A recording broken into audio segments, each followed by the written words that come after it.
Hey everyone, welcome to the Forward Motion Business Show.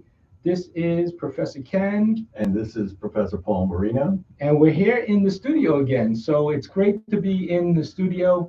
This is one of our, I guess, show number 16 overall. So we're doing pretty good. And today we have an incredible guest with us, a local business innovator here. It's Daniela Socorro from Packstrap USA. And we'll explain her business and talk a little bit more about her business too. So we're excited to have you here. Welcome. Hi, thank you. So Paul, why don't you do the intro if you could, since Danielle is more or less your guest, and explain to us why she would be a great innovator here for our show, and then we'll get into the business book and the business case. Sure. And then we'll talk a little bit more about Sure. Packstrap USA. Well, what I find very exciting about what Daniela is doing is there's several things. One, she's basically a woman in a male-dominated industry. And number two is she came to this country as an immigrant. She actually grew up in Venezuela, and she came to this country, and she formed a business, her and her husband. Correct me if I'm wrong, you started in your garage, correct? Yes, we're starting in our garage. And she overcame her language challenge, and now she's a dominant force in basically a male industry. So tell us a little bit, what does Packstrap USA actually do? Packstrap USA, it's a company that sells packing supplies, but specialized in strapping machine and strapping supplies. Strapping machines are equipment that put a plastic band around boxes, around pallets, around any kind of cargo to secure the merchandise. Oh, so without that being secured, it'd be flopping all over the place. Yes. Okay, of course, got yes. it. Even though if it has tape, the plastic band is more secure than the Of tape. course. Yes. Yeah, is that the band that really you can't rip open with your hand? Maybe once in a while you need to cut it open. Yes, Yeah. it could be with the hand, it could be with a power tool, it could be with the strapping machine Okay. itself. So it's a equipment that could be tabletop. It have also there are more specialized one that have an arch. So you put the box, Yeah. and the plastic band goes around the Oh, boxes. very cool. How did you, this is not your typical business. How did you get into this? How did you start? Well, I have been an entrepreneur since a young age. When I came to this country, I saw an opportunity in the packing supplies and the strapping industry. Mm-hmm. Also, my husband, who is an entrepreneur as well, he has been factory trained, and he has a lot of experience with that. And we put the pieces together as a puzzle, and we start the business. Great. And I understand you started it out of your home, out of your garage, right? Yes, we started from our garage, and as all business must do is to grow as a need, not as a projection. So we are starting in our garage, and then we went to a bigger warehouse, 500 square feet. Still, it's a small one. And after a few years, we are now in a 4,000 square feet Wow. warehouse. That's phenomenal. Hey, Paul, before you make sure that mic, the one over there, is turned on the table. Sorry. Make sure it says camera. Is that on? Yeah, Yes, okay. it's on. All right. We're good. I wasn't getting your sound, just a sound check there. So what we want to do is let's cover a couple things. We in our business model, in our show actually, we cover a business case, a business book, and we know that you are very strong in customer service, which is a real big part of the business that you operate in. So we want to Yes. talk a little bit about that. And the two items that we had to talk about today, one was a book called Start with Why? Start with why. Start with Why. It's by Simon Sinek. And I don't know what you know about it, but it really is an interesting book. It's been around for some time, and it talks about the center of your business, and you have to start with why, and it ties into customer service and things like that.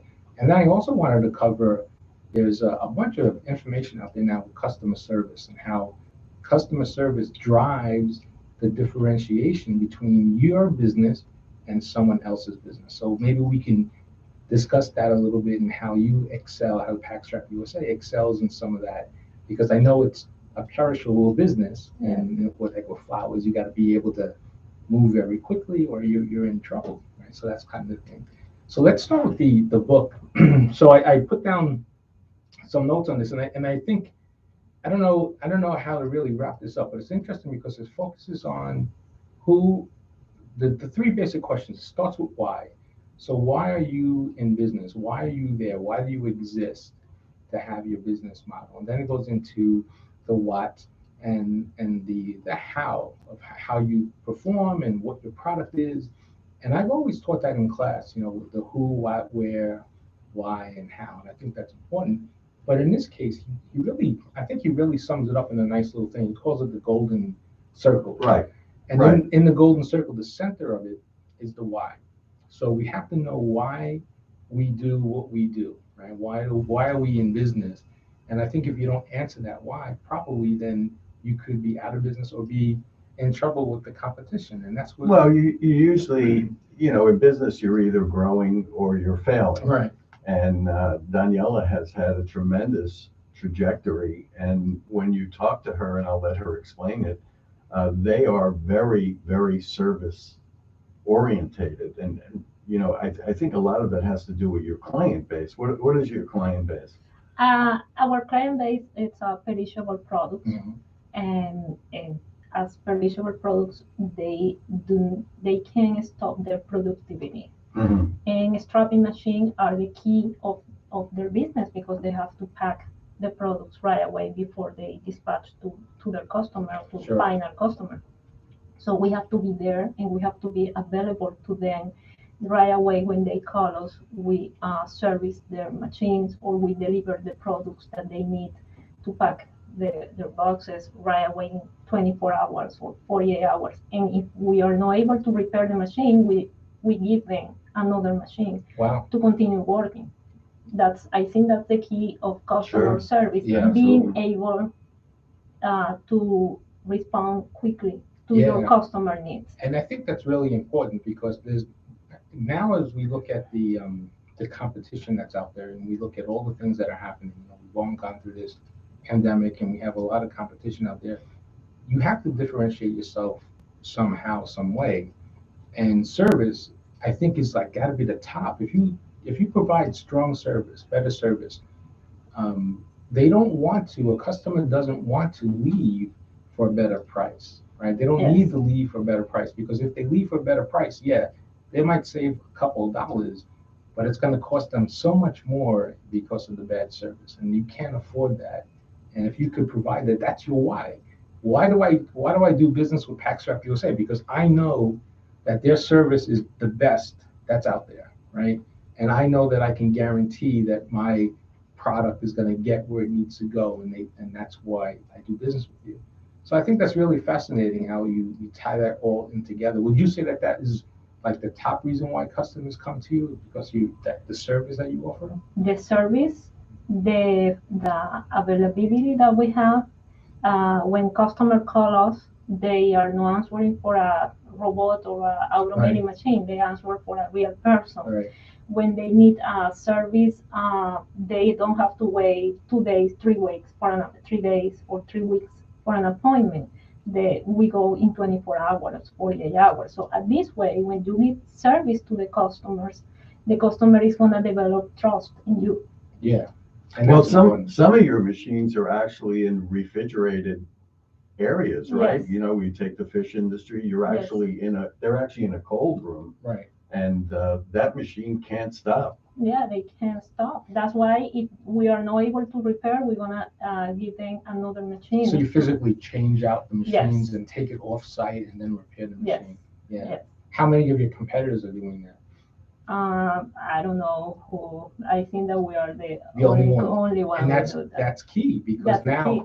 I'm not going to go down. My business is not going to go down. So that's a key, something you're offering that someone else can't offer. And we're all down here in Miami. So the business out here, if you deal with flowers, we are the import throughout the country. We import just about 90-something% of all the flowers in the country, more or less, right? Coming in from Colombia and Ecuador and things like that. So it's really important. And you deal with the perishables with fish and produce and things of that nature Yes, too, right? yes. The fish industry is very big down here. Yeah, A lot of sure. it comes in from what, Peru or Chile, or, Peru, Costa Rica, Venezuela. Yeah. and that's really perishable. So that machine's got to be going 24/7. Full time, right? Yeah, Yes. 24/7. So I wanted to bring up, there was an article that I read, and I think it ties into some of the discussion we have. It was back in Forbes just before the pandemic, and it talked about the fact that poor customer service cost small businesses billions and billions of dollars, and they had some staggering numbers in there, 60, 70, $75 billion. And basically, the way the article was summed up, it said that without that emotional connection, if that customer of yours doesn't have an emotional connection with you, they become what we call switchers. And a switcher is somebody that will leave you for someone else for a price or something like that. But now you've got that emotion. Not only do you have that reason why, right, from the book, The Son of Snickers that we're talking about, now you have that emotional connection too. So by me switching, I would lose more by changing companies than staying with you. There's a cost that I can't recognize. And I think that's really valuable too. So that's something that you address immediately with that. So I love that business model. Yeah, that makes a lot of sense. Now you have the full range. So you sell the machine if someone wants to purchase a machine. Yes. You fix all the different types of machines if the machine should go down on somebody. You supply the materials, Yes. correct? Yes, the strapping coils. The strapping coils and the tape and whatever type of material they need. So you pretty much run the gamut. Now you also, I think you talked to me once before that you actually rent machines during high peaks, and you're looking at maybe even leasing machines. So you're looking to expand your model, you know? Yes, yes. Right now we're renting machines because, for instance, the flower company, Mhm. they have their peak season on Valentine's Day, Mother's Day. So sometimes they need a more machine working, Mhm. but they don't want to buy it because it's not the same amount of flowers coming Right. to The the peaks country. and valleys. Yes. So we rent for season to the flower company, or we rent for any company that needs a strapping machine for a project. So we rent. Uh, Now, you're also considering, I understand you're viewing getting into the leasing, actually leasing the machine, with, service and everything included. Yes, this is a project that we have coming up to leasing the strapping machine with the service, with the materials. Yeah, which so it's all in one. That's all great. in one, yeah, which is very attractive to Yes, the customer of course. because you don't have to buy a strapping machine, you don't have to worry about the material, and you don't have to worry about the repairs. Right. Well, Right. everything is included in that. And And also, I'm yeah. sorry, and also when you need to, when you would like to upgrade the machine with the leasing program, you can upgrade it to the new one. Right. Oh, that's good because I would imagine they're not cheap machines, right? They cost a couple dollars. What's an Yeah. average machine cost? A new one? It depends. Yeah, it depends of the equipment. There are machines that the price is around $1,000, which are the small ones, Right. and there are more specializing ones that are like could be 10,000, Right. 15,000. It goes up. Yes. So not only will you sell it, but you service it, but then you also have this leasing option. So the investment is small, and that means that if I need to get a bigger machine, I guess I can swap that out or get a bigger machine when the time comes. Something like that. Exactly. Yeah, that makes sense. This way you can grow as your business grows, right? You change Well, the it capabilities. makes sense because, your business is packing, your business is fish, Right. your business is flowers, your business is not the machine. That machine Right. has to be there and has to work when you need it. And you want someone who's going to be there the same day or the next day to make sure that, if you're packing fish, you can't afford to have your production line go down, Exactly. so that's really amazing. If you receive flowers and you need to repack the flowers, you can wait. Exactly. Yeah. Exactly. Repack the flowers. You need a strapping machine working. Now you deliver all this, right? If someone needs packing material, they don't come to you. You actually ship it to them, Yes, right? You yes. actually have your own trucks, your own warehouse people, Yes. and all that. Yeah, we deliver it the same day. Um, We have same-day delivery for any kind of strapping materials. Also, strapping tools mhm. for people who use the strapping, the manual strapping tools. Right. We also have those products. So your employees are very integral part of your business, right? Yes. So how do you find good people? How do you transmit your vision into your employees? Well, we always looking for talent. We are Mhm. always looking for talent, for good people who want to share our values of Mhm. honesty and service, and to share our vision. Right. Do you have like an outreach program where you try to get them from a certain area? Do they have to be trained, or you can train them when they come in? How does Yes, that work? yes, yeah. We can train them when they come into to How's the situation now down here in Miami with trying to find the right people? Is it tough to find the right people now? Well, it's not hard to find good people. Yeah. Yeah. I think if you treat them well, Yes. they Right. find you. Yeah, it's not hard. It's just to it's just to interview them and to people are usually are good people. Yeah, I find that. So if someone's listening to this radio cast or podcast, whatever we do with it, and they wanted to get in touch with you, how would they do it? Would they do it through your website? How would they get in touch They with you? can contact me to my email. Yeah, Mhm. info@packstrapusa.com. And how about some young woman who's out there thinking of doing something a little bit different? Do you have the time to talk to these people and say, if I could do it, you could do it? Yes, yes. What advice I can give to other people is when you are in business, you have to learn how to hug the uncertainty monster. Yeah, explain that because you said Yeah. that to me once before, and I said, "What is she talking about? The uncertainty? There's a monster out there. There's a monster out there." That's the key. Being an entrepreneur, you have to have the uncertainty monster. Every entrepreneur has an uncertainty, a monster behind Yeah. their backs, and that monster sometimes I'm gonna include myself. Sometimes hunting us, keep chasing us, Yeah. but we have to embrace uncertainty, and we have to make uncertainty an opportunity. Yeah, I think that's Yes. so clever of you. Yes. Yeah, if you think about it, there's never nothing goes well the way you plan it, right? Plan, what is that? You make plans and then life gets in the way, that type of thing, right? Because all these things happen. I mean, 18 months ago, we were sitting here, no one would think that we would have a global pandemic that would shut the world down. So explain, I mean, we were all faced with all kinds of challenges. So that's uncertainty of the massive kind. So what was your thought process getting through that? I mean, what did you think and how did you get through that? And how did you make those adjustments, the uncertainty there? Don't be afraid of failure. Yeah. Yeah, you have to be. Failure is gonna happen in business, and you have to learn from failure and don't be afraid of them. That's the only way to help the uncertainty monster Sure. and make an opportunity. Well, you had told me before you did something very gutsy. She did. Most of your strapping material comes in from abroad, either from Taiwan or from another country.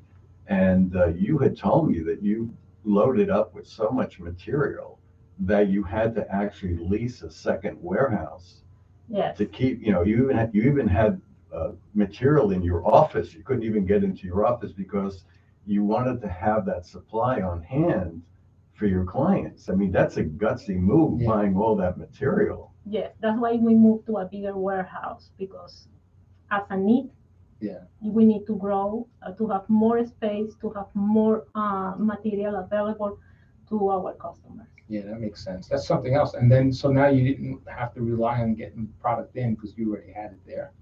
Yes. Plus, you could supply everyone local, and you're the person to go to. So that's a smart move. That's a very brave move to make. I guess the machine is worthless if you can't get If you can't get material the for it. If you materials, can't get the right. strapping, then the machine's worthless. Yeah, we need to have the machine working to supply Right. the products. Absolutely. One of the things, Daniel, one of the things that we cover when we do the show, and we bring innovators in, we're so happy to have you here because not only are you a woman in a man's world type of thing, right? But you are an innovator and entrepreneur. And you've done, I mean, just the discussion about what is it? Embrace the hug the uncertainty. Is that what you said?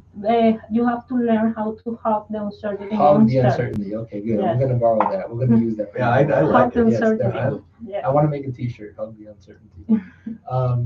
So one of the things we talk about when we bring our innovators on is we and feel free not to share if you don't think this is something you want to share, but we talk about the $10,000 mistake that each of these business owners leave. Because like you said, failure is part of who we are. Yeah. Mistakes are who we are. And I always say in my marketing classes, there's no right or wrong in marketing.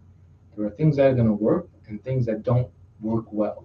You just hope the things that don't work well Are less expensive, right? That don't cost you too much money. Yeah. So if you want to share something, it doesn't have to be exactly $10,000, but what happened, in the course of you growing your business that cost you some money, but also it was a lesson, a valuable lesson that you learned. Or something you would do different. If you're looking back, you went from a garage to a small warehouse, now to a big warehouse, and I'm sure in 2 years you're going to outgrow that warehouse. So looking back, if you had to give advice to a young entrepreneur, whether it be male or female, what would you say? This is something I would have done a little bit different. What would you have done? Don't put a limit in your goals. Once you reach a goal, make a new one.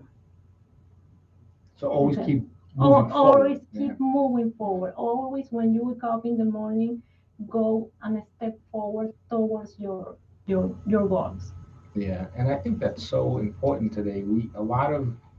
Because we're in this what we call this fast economy, right? And if you're keeping track, I'm involved with the online stuff and things like that. So we had Web 0.10, Web 0.20. Now, hello, we're now in Web 3.0. I don't know if you guys realize we're in Web 3.0, the new metaverse and all these different things.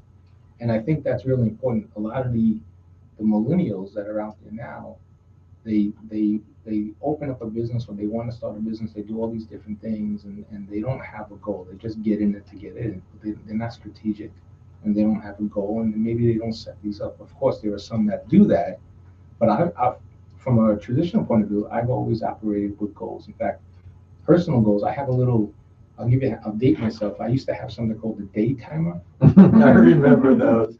I don't want to admit it. Yeah, so a day timer used to be a thing, and I used to carry it in my lapel pocket, in my jacket pocket all the time, and I had my whole life, just like we would have a whole life now on our phones. It was in this little book.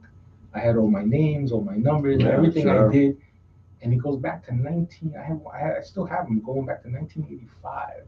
So I can tell you what I did on July 7th, 1987. I would pull out this date time and have that information. But every year I would take it and I would write goals on there and I would check them off. Every year I would check them off and do 10 goals. Some years I did 80%, some years I did 40%. But if you don't have a goal in business, how do you know if you're achieving anything, right? Yeah, only with goals and knowledge. Yeah. It's another key part. You have to keep learning new things. Yeah. Because we are in a fast-growing world, and you have to keep nourishing your knowledge. Right. Well, one of the things I thought was really interesting, I'm going to embarrass Daniela a little bit. I was at her new warehouse. She invited me over to go see her new warehouse about a week or two ago, and I'm waiting outside, and this giant truck pulls up. It's got to be like a 40-foot trailer, and the guy's asking me, is there anybody in there? I got to make this delivered and so and so. And all of a sudden, she comes running out. She jumps on the forklift, and she drives right into the back of the truck. Unloading the truck. And starts unloading the truck. So, I mean, you do everything in that warehouse. Yes, yes. Sometimes we are very busy, and if our people are so busy, as I told you, we cannot take the chance to any delays. Right. So I take the forklift, Professor Marino saw. There is no limitation for women. No. So She drove that thing like a sports car, Ken. I was so impressed That's I mean, she spun it around and she put the plate to get into the truck. She was into the truck. Then the guy says, no, those are not your pallets. Yours are in front. So she took those off. That is great. Yes. I never limit myself to anything. And I think that's important too. No limitations, right? You can't, if you put limits on yourself, you don't know how far you can go. Yeah. So that's really important. So we got a few minutes left. I mean, what else would you like to share with us that's about your business that people need to know about Pack Trap USA? What's your next steps? Where do you go from here? I mean, what can we expect in the next 3 years? What's your goals? We hope to go to a bigger warehouse and to expand our business to other markets. Yeah. So now you can go out of Florida, South Florida. You all Florida, outside the state? What's your thought there? We are based in South Florida, and we expect to grow to other states. Oh, great. Mhm. That'll be good. Like the neighboring states or the whole area around, and then you set up centers in those areas too. Yes, another states in the United States as well. How are you dealing with the whole online component? I mean, how has that affected your business, if it has at all? Does that help your business, or it doesn't really matter in your case? The online.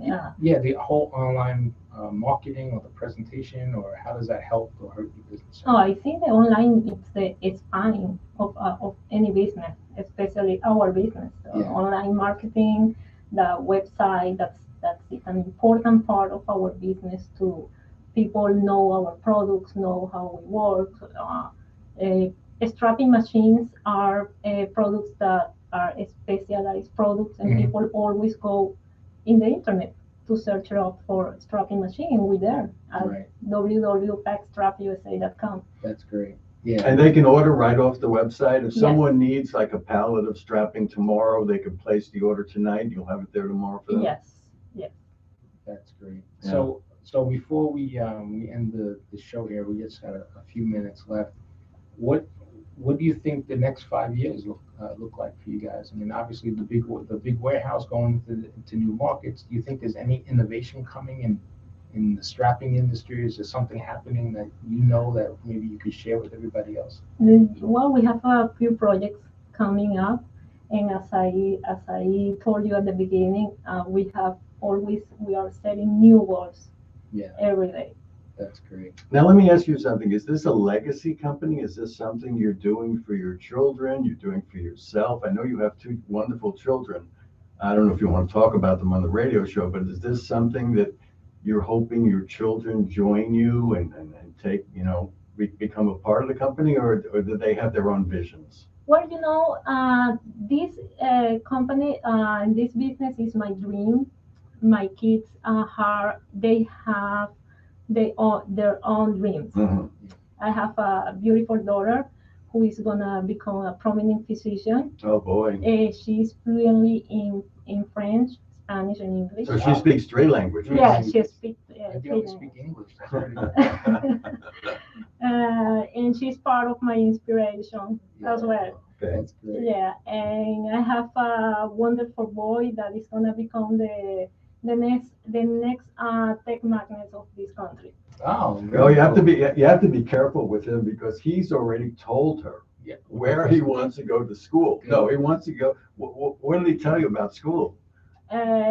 He's gonna go to. Oh, he already told me that he's gonna go to MIT. No. Yeah, and he's 13. Nice. So, Well, You better be very successful because that's going to cost you quite a he's going to bit. get all kinds of scholarships. Probably. Oh no, he already told me that he's gonna have the scholarships to go. Well, that's a good thing. And That that's- is definitely. So that's an example from mom, right? When mom sets goals and stuff. So that's expression the apple doesn't fall far from the tree. So, Oh, I don't think so in this case. So they say the measure of a man is take a look at his children. I think that's true with the women too, right? If your children are blossoming and doing what they need to do, it has a little bit to do, I think, with the parent thing, right? Well, I'm very impressed that you're letting your children grow into their own future. You're not you're working with them. Your success is going to help them with their success, but you're not saying you have to follow in my steps. You have to follow your own goals. You have to follow your own dreams, and I will be there to support you. I think that's wonderful.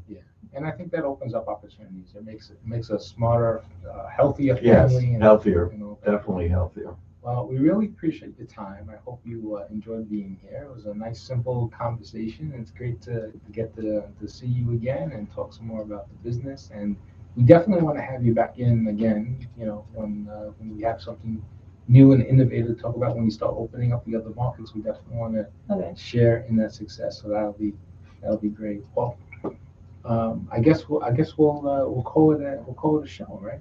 Oh, this was wonderful. I think for all the young women out there, I'm very pleased that you take the time to speak with them and show them that as a woman who had to master a new language to be effective in business, there are no limits. Yes. You know, Yeah, even the language. Even the language. If you come to this country or any other country, the key is knowledge. And you have to prepare yourself with the language. It doesn't matter the accent. To me, the accent is not a limitation. It's a tool. It just speak to people that speak another language. Right. And the accent's all relative, right? Because I haven't left my New York accent hasn't left. no, your New York accent has not left you. So it's not that bad, right? Oh, thank you. It's all good. It's all good. Wonderful. Well, thank you so much. It's so good to see you again. Have a Thank you. wonderful holiday season. Thanks for joining us. We'll make sure that we send this out to everybody and let everyone know that what a great job that you're doing out here in Miami. Yes, thank you for Thank joining you. us. Thank you for the opportunity. Thank you. Yeah. So that's our show today. I'm Professor Ken, I'm Professor and Marino. we'll see you out there again real soon. Thanks for joining us. Have a wonderful night. Take care. So long. Okay, now we're ending.